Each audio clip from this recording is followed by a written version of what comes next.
Joshua, you raise your hand. Alex, you stand, then you stand, then you stand, and then Joshua, you can say the answer, okay? So this is teamwork, okay? And also a little bit of competition. If you've already answered, you can't answer the second time. You can't, okay, if you've already answered a question, save it for someone else. If no one in your team knows, you can whisper to that person, okay? Alright, so we'll get started. Again, so we'll be going like zigzag, okay? So we'll go this way, and then loop back, and then loop back, and then loop back. Same thing on this side.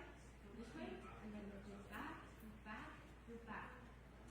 If for some reason you can't stand, like you can raise your hand.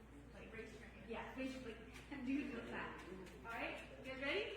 Yes. You guys ready? We'll go do a practice round, okay?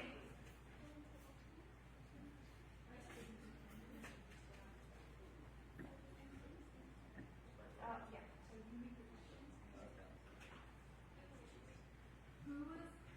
Who was in the fiery furnace with Shadrach, Meshach, and Abednego?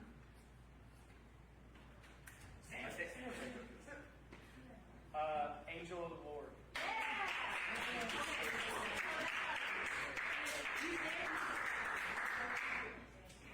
All right. So everybody get the game? No. All right. That was an example. Okay. Now we're starting. Now we're actually starting. Okay. Who was Ruth's mother-in-law? Naomi. Yes.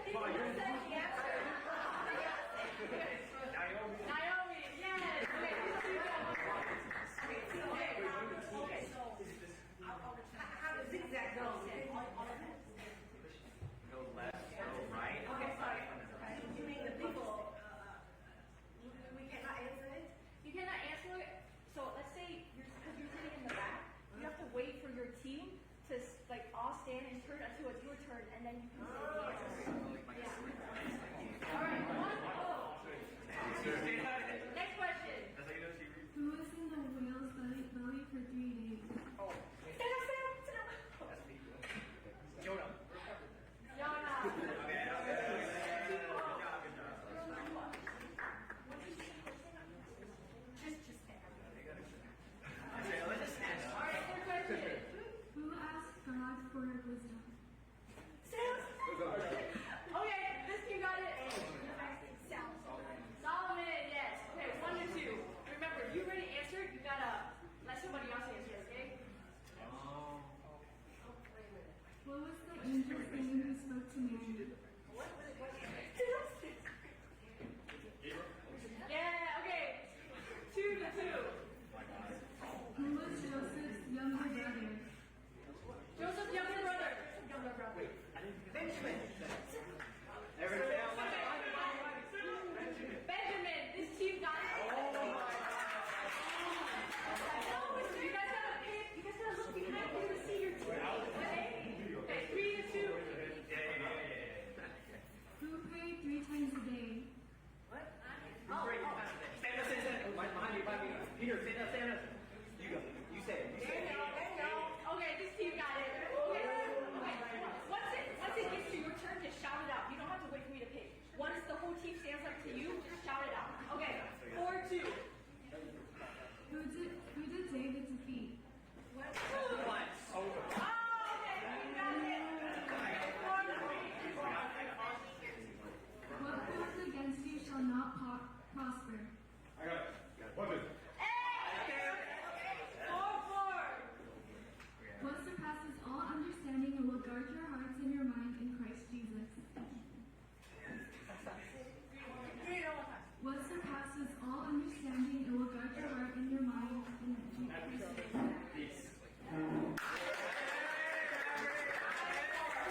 What ruins good morals? What ruins good morals? What ruins good morals? It's in 1 Corinthians chapter 15, verse 33. And Proverbs. What ruins good morals? Yeah! Okay, come on, guys. 8 to 4.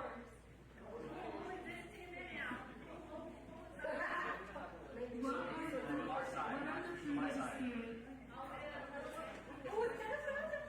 I think you. Love, joy, peace, patience, kindness, goodness, faithfulness, gentleness, self-control.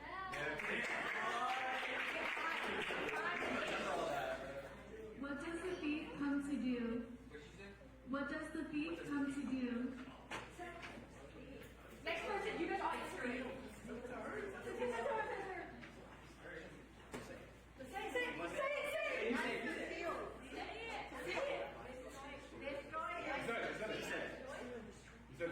Okay, she has a more complete answer though. Steal case. Okay.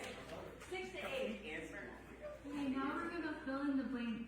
Jesus is the blank of life. Jesus is the blank of life.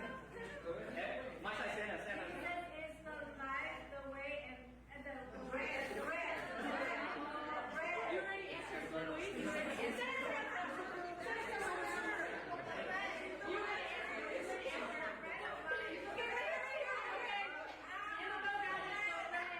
Jesus is the bread of life. 7 to 8. Last question, guys. 7 to 8.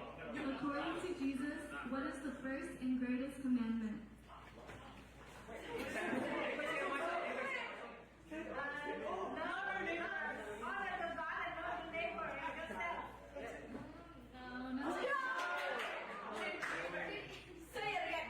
According to Jesus, what is the first and greatest commandment? In Matthew chapter 22. Love your neighbor. Love God. There's a thing. Love God and love your neighbor. Every on her side, it's her. What? You can use your Bible, but we're looking for a complete, like, Say it, right. You shall have no other God before me.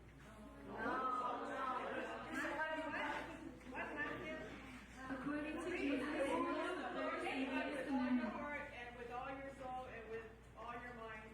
yeah. So the answer is love the Lord with all your heart, your soul, and your mind. All the trust. Okay, since it's tied, we're gonna do one bonus question, okay? Anybody can answer, right? Still, same rule. What does Emmanuel mean? What'd you say? This team got it.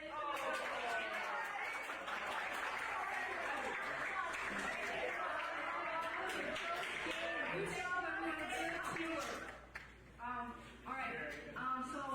Praise God that we have the opportunity to come to be with each other, to have fun, to laugh, to fellowship, and then eat good food afterwards. But let's remember, like, the sole purpose, the main reason that we're here today is to sit at God's feet. Let's be like Mary, right? Hunger, thirst for His word. So before we go into worship, and I'll go ahead and invite the worship band up. Let's just take like a minute. Just close your eyes. Come to God and just ask Him to remove all distractions, and just prepare your heart for what He has for us tonight.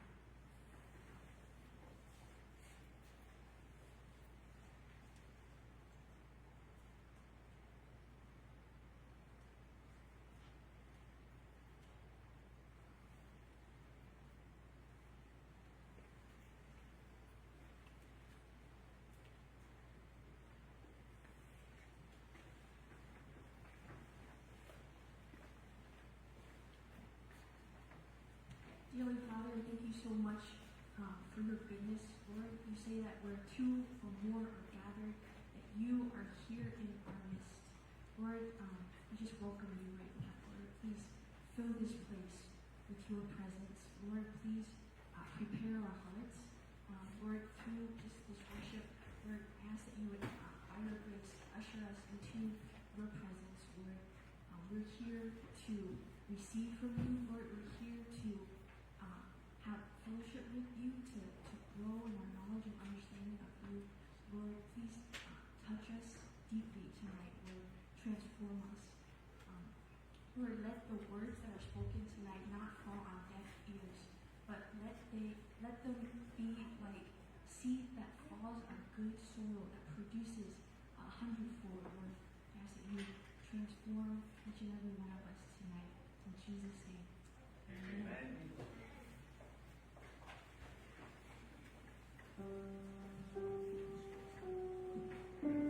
Alright, can we have everybody come up to the front and just worship with us tonight?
Never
they bow before your throne. And all the elders cast their crowns before the Lamb of God and sing. All these things and we know without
So you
worship band a round of applause. You guys did amazing. Actually, yeah, go ahead and take a seat. Tonight we have the honor of hearing God's word from one of our very own. Please join me in welcoming Joshua CHAU.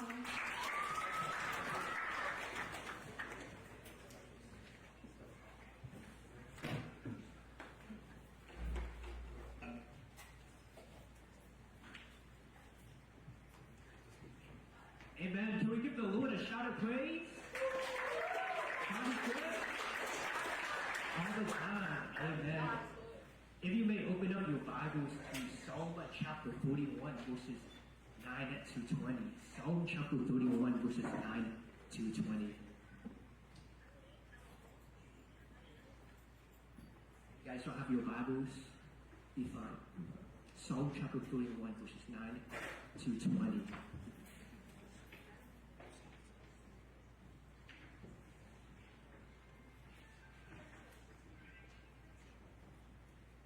All right. Be gracious to me, O Lord, for I am in distress. My eye is wasted from grief, my soul and my body also. For my life is spent with sorrow, and my years with sighing.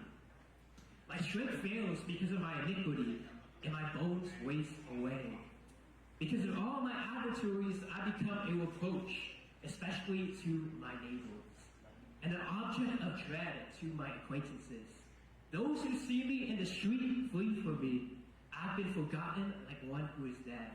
I become like a broken vessel. For I hear the whispering of many terror on every side as they scheme to take my life. But I trust in you, O Lord. I say, you are my God. My times are in your hand.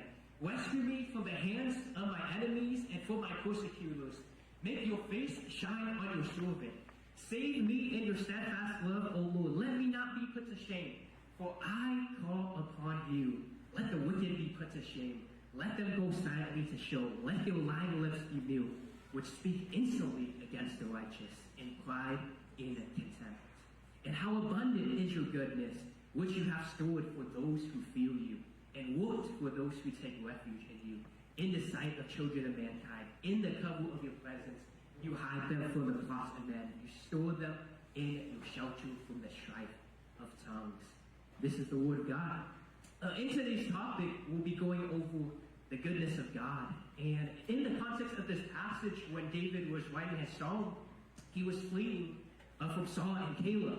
You know, we can see throughout the context of 1st and 2nd Samuel where Saul was very envious of David. You know, we can see, David taking out Goliath. We can see, Saul being threatened because David was anointed the future king, and the covenantal bond of Jonathan and all these things. And when we look at the example and life of David, we can see him lamenting and depending on God, through times of betrayals, through times of persecutions.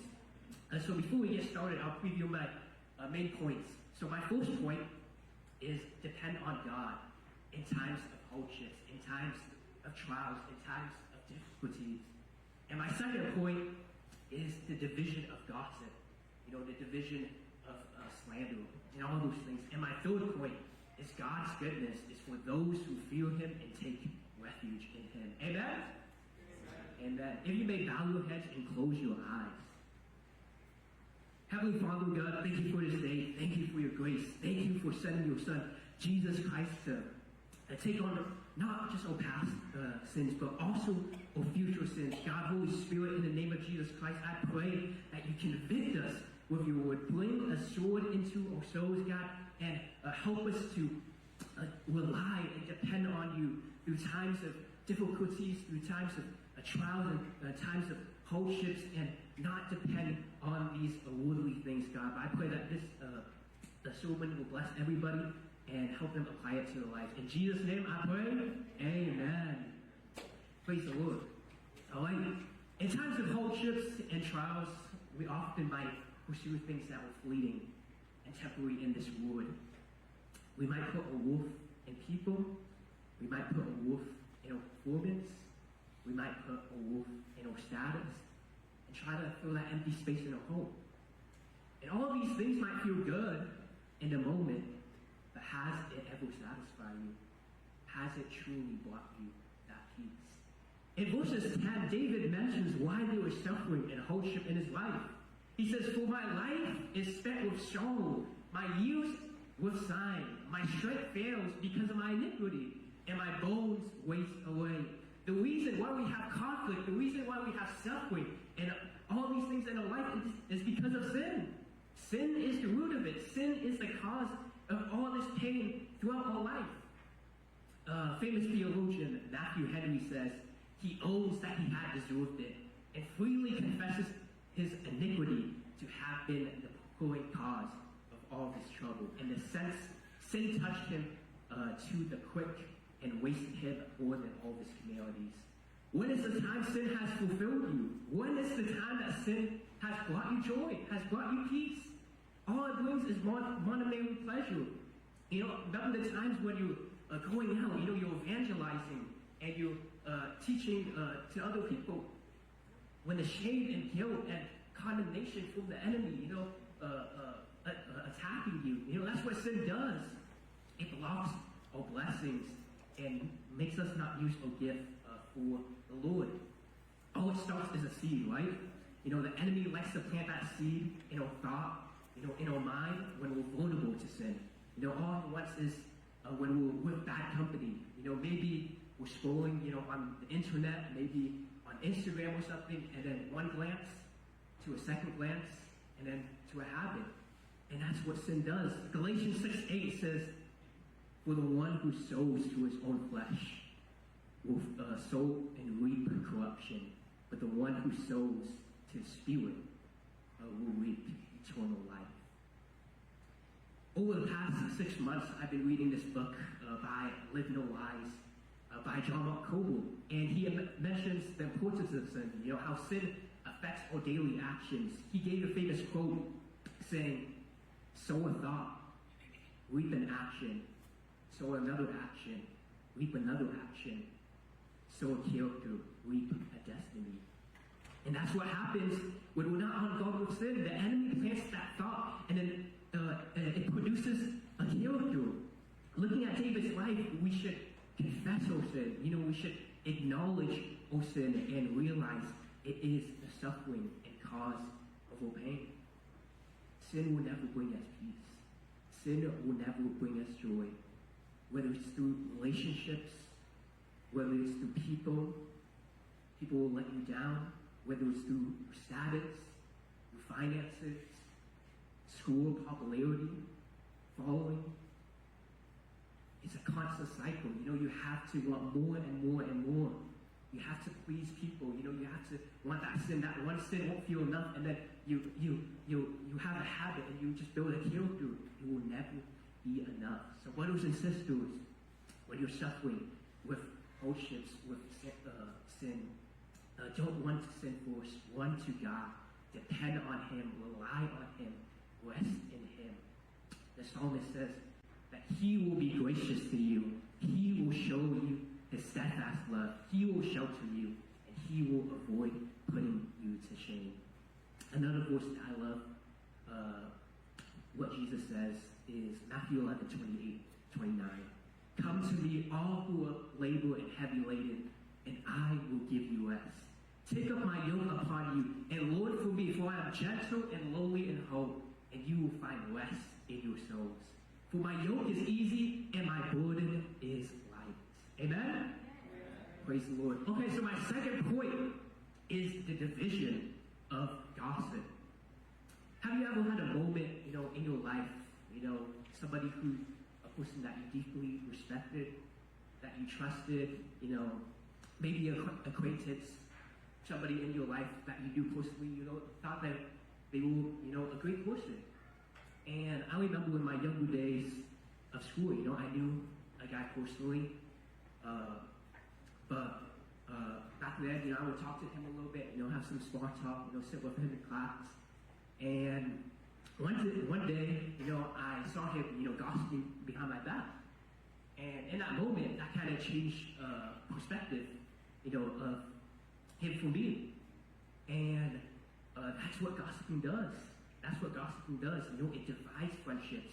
It causes resentment. It causes misrepresentations. And during David, when he was pursued by Saul, you can see his enemies, slandering him, gossiping about him, And he says, for I hear the whispering, many tell on every side, as they scheme together and plot to take against my life.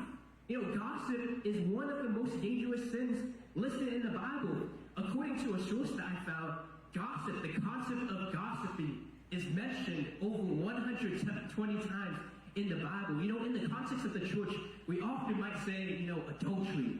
We often might talk about, fornication, lust, sins about like anger, pride and wealth. But we never talk about gossip. When's the last time you guys heard a pastor, talking about gossiping?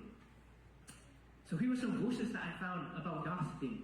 Titus 3:2 says, to speak evil of no one, to avoid quarreling, to be gentle, and show perfect courtesy toward all people. Proverbs 6:16-19. There were 6 things that the Lord hates, 7 that are abomination to him: haughty eyes, a lying tongue, and hands that shed innocent blood, a heart that devises wicked plans, feet that make haste to run to evil, a false witness who breathes out lies, and one who sows discord amongst his brothers. Proverbs 6:28 says, a dishonest man strikes, and a whisperer separates close friends. That's what gossiping does. Gossip destroys families. It destroys, the body of Christ, the community of Christ. It hurts a relationship with God. It saddens God. And people often say this, when they're gossiping, we might often say that, we're just trying to protect somebody. We're trying to be careful. We're trying to give advice. We're just trying to vent. We're trying to give a life lesson and all those things. But most of the time, gossip is due to envy. Gossip is due to pride. Gossip is due to looking down on others. A desire for power, control, jealousy. A type of social bonding. In today's culture, today, for gossiping, for our young generation, I had a teacher say this. Whenever people, would text you, and you would text somebody. Sometimes when I text somebody, I'm kind of scared. Maybe they make gossip about you. They might screenshot and share it to all their friends. And be like, hey, look what Joshua did. Well, he's trying to do this, and he's trying to hit me up or whatever it is. And for an older generation, what's gossiping about? Hanging out with our families. Calling on the phone. Talking with our friends. Oh, did you hear what this person did? Did you hear what that person did? Look, he did this, he did that. So that's the difference between gossiping, on our culture, and then the older generation. It's similar. Amen? But I'm not saying, you guys will struggle. The Apostle Paul struggled. Many people in the Bible, they struggled. Elijah struggled. Jacob struggled. Christians struggled. I struggled. And no one here is perfect, but we are called to get back up. A righteous man falls 7 times, but gets back up. Amen? Amen. And when David was living when he was living a righteous and holy life, yet people were slandering him, reducing him, and saying all these things, he still depended on the Lord. He still relied on the Lord through times of persecutions and hardships. Through gossip. God will silence your enemies. God will shelter you. God will protect you, and he will give you peace through his communion. Matthew Henry says in his commentary, we may pray in faith, for these lying lips shall be put to silence. God has many ways of doing it. Sometimes he convinces the conscience of those that take reproach his people and turns their heart. So God, he will put those people's lips to silence. And then secondly, he will make those people, turn their hearts, to apologize, to turn away from their sin, apologize to you. And thirdly, sometimes by his providence, he will visibly confute their commandments and bring forth the righteousness of the people as a light. So people might be gossiping about you, they might be slandering about you, but then God will show your righteousness to the light. And then lastly, however, there is a day coming when God will convince ungodly sinners of falsehood and of all the speeches they have spoken against his people and execute judgment upon them. And he will silence the ignorance of foolish men. All right, so my last point is God's goodness is for those who take refuge in him and fear him. Matthew 6:33 says, "But seek first the kingdom of God, and all these things will be added to you." Before I started following Christ, I remember my life, being completely different. I was trusting in myself. I was ashamed of my faith. I was afraid to speak up. I was chasing, worldly things. And then God miraculously changed my life. He set me free. He delivered me. Now from being shy to my faith, God has given me boldness, to preach, on the streets, from being afraid to speak up, to now, evangelizing and saving souls. I remember God just giving me a passion just to go out and preach the gospel. And I see it in you guys, you guys are a living testimony of God's goodness, throughout your lives. I can see everybody here worshiping, praising the Lord. Sometimes my friends, they're going to young adults, they have a passion for the Lord, they're involved in church ministries, in youth groups, all these things, hearing other people's testimonies of them being set free from so many sins, people who used to struggle, who used to be addicted, but now God has given them a passion like never before. God has blessed them and given them a zeal for Christ. And all these things, there's times of hardships, there's times of trials, where we're empty, we have nothing. But then God, he makes nothing into something. And it's all God's glory, it's all God's blessing, his gift to us. But I wanted to conclude with a gospel presentation. But to conclude, you don't have to perform for others. You don't have to put your identity in your work, in your status, in your marriage, in your career. Put your identity in Jesus Christ. Jesus Christ can give you that peace. The Word of God in Romans 5:1 says, "Therefore, since we have been justified by faith, we have peace with God through our Lord Jesus Christ." Jesus Christ, fully God, fully man, came down, humbled himself, lived a perfect life where none of us cannot live, fulfilled 613 laws, was blameless, spotless, and pure, and was brutally lashed, brutally suffered, carried a 300-pound cross, and he shed his blood and died on the cross for the atonement of sinners like us, forgiving us not of our past sins, but also of future sins. And then 3 days later, he resurrected from the dead. And if we repent and trust in him alone, then we will be saved. Only by the blood of Jesus Christ are we saved, trusting in his obedience and his righteousness for our salvation. Amen? May you bow your heads and close your eyes. Heavenly Father, God, thank you for this day. Thank you for your grace. Thank you for your mercy, God.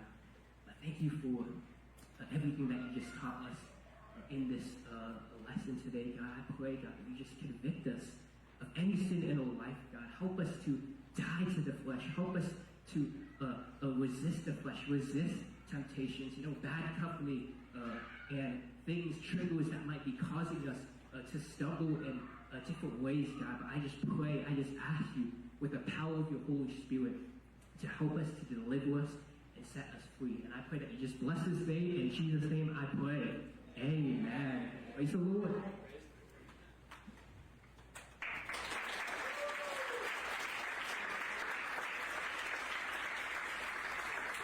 Thank you, Joshua, for bringing God's word to us today. Once again, guys, thank you so much for all of you who came today. Our young adults and youth ministry happens every first and last Saturday of the month. So our next one will be on the 29th? 29th, I got that right. So yeah, hopefully to see you guys back. And yeah, that's it. Let's go enjoy some grub.